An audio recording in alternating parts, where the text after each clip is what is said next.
হঠাৎ পুরনো পাওনা প্রাপ্তি হতে পারে। কর্মক্ষেত্রের স্থান পরিবর্তনের জন্য বহুদিনের প্রচেষ্টা আজ সফল হতে পারে, তার সুসংবাদ প্রাপ্তি হতে পারে।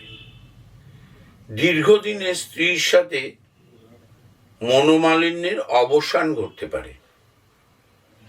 শারীরিকভাবে অগ্নাশয়জনিত পীড়া থেকে সাবধানে থাকবেন, ইনফেকশন থেকে সাবধানে থাকবেন।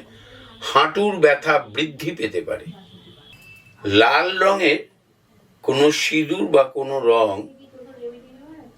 একটি কাগজে 3 বার স্পর্শ করে সেটিকে ডাস্টবিনেও ফেলে দিতে পারেন।